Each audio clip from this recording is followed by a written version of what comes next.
And we are now joined by Hillel Fuld, culture critic and Jewish activist, joining us from Beit Shemesh in the Jerusalem district. Hillel, thanks for being with us.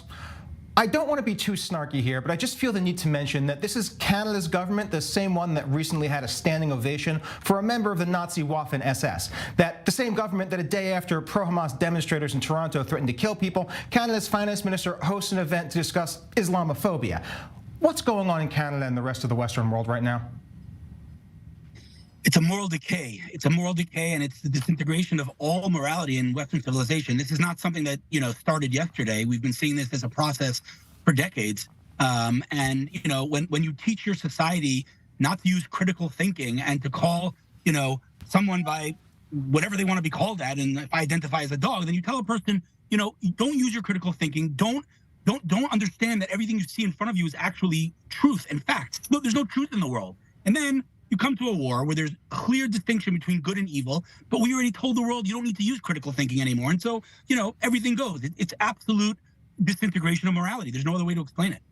When we look at the situation right here, what sort of message is this sending to the Western world, the Western leaders? And on the flip side, what message is this sending to people like Hamas, the non-Western world, the people that would love to see nothing more than the collapse of the current order? You can't make this stuff up. I mean, it's truly hard to believe hearing Hamas, a known terrorist who literally, the same man, declared that they're going to keep doing the same thing that they did on October 7th over and over and over again. That same man is thanking Western governments. I mean, it's show me who your friends are and I'll show you who you are. I mean, these governments should be ashamed of themselves. If Hamas is thanking them publicly, then they're on the wrong side of history. Unfortunately, like I said, there's no morality left, and people don't see the truth anymore, even though it's right in front of their faces. I don't know, on October 8th, as an optimistic person, I said to myself, well, at least now, the silver lining at least is that the world will unequivocally stand with Israel, because how could you not? And here we are just 2 months later, and it's truly, on the one hand, hard to believe. On the other hand, it's not too hard to believe if you've been paying attention. It actually doesn't fill many of us with confidence, especially knowing that we're simply days away, possibly even less, from the UN Security Council resolution that is going to be backing up this call for a ceasefire or not. Where do you think this is going to go? I mean, again, the UN, listen, they just finished their annual resolutions, right, for 2023. 14 resolutions against Israel, 7 resolutions against the rest of the world combined.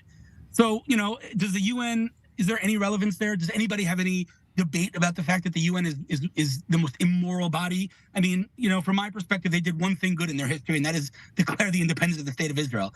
And so I don't think anybody takes the UN seriously anymore. And they've done that to themselves. Let them call for anything they want to call for. Israel is not stopping, no matter what, until we achieve our objectives, which is obviously the destruction, complete obliteration of Hamas and the return of our hostages. Nothing is going to stop us. And, the UN could say whatever they want. It won't change anything.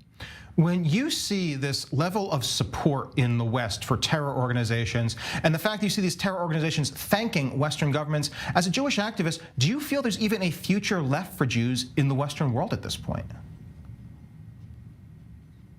Oh, man, now we're opening a can of worms. I mean, listen, I've thought that the Western world is not home, for Jews for a very long time. I think this is maybe the final straw that broke the camel's back. But, when I grew up asking myself, how did the German Jews not see the writing on the wall? Well, how are the American Jews or the European Jews not seeing the writing on the wall right now? What has to happen? I say to my friends in the States, is there any event? I mean, if there are anti-Semites in Congress and Jews are being beaten in the streets and NBA players wearing keffiyehs and pop stars declaring their love for Hitler, what on earth has to happen for you to get on a plane?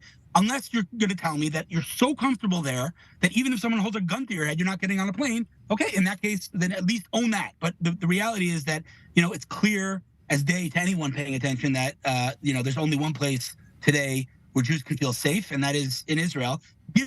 Despite what we've been through, and I'm not belittling that, but at the end of the day, we protect ourselves here. We define our strategy. We decide how we retaliate versus being at the mercy of some random government. We've seen how that's gone throughout our history. So people have to open a history book and realize that the script is already written, and America's just another empire, that's going to turn against the Jews, just like the Greek Empire, the Roman Empire, the Egyptian Empire, the Nazi Empire. It's the same script. Now, I don't think there's going to be concentration camps in the United States, but the reality is I give it a few weeks, max 2 months, before Biden completely turns against Israel and demands that we cease fire, at which point I want to believe and I want to hope that our leaders will respectfully decline that offer and that demand, and then that relationship that we've had for so long with the United States disintegrates. And on the one hand, I don't obviously want that to happen, but the script is written. It keeps repeating itself over and over in every generation.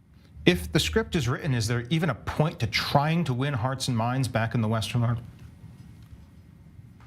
I mean, the point, we're not going to outnumber our enemies. We're not going to, if you're looking at the numbers game, we're never going to win that game. But the reality is that we are a people of compassion, a people of truth. And in our world, there still is a need, there still is a virtue of truth. It's important. And, the Western world has thrown that out the window. Truth doesn't matter anymore. To us, it does. And so we have to speak the truth, whether or not people are listening. And there are people listening. The internet, I like to categorize into three people. It's our people, right, who don't need convincing. It's the other group that won't be convinced no matter what you say to them. And then I think it's the majority, which is the middle. They're less vocal, they're less loud, but they are people of integrity who are willing to listen and willing to learn and maybe even willing to admit their mistakes. But, that other group, that third group, you could show them, facts till you're blue in the face. They just won't change their narrative because that's what Absolutely. they believe in. It is the modern mask of anti-Semitism. In every generation, it changes masks. Today's mask is anti-Zionism, but and now the same it's back. age-old Hillel, hatred of Jews. as you've noticed, ultimately there's a price to speaking the truth in an age of narratives. That said, we are out of time for this part of the segment, so I thank you very much for coming on to talk about it.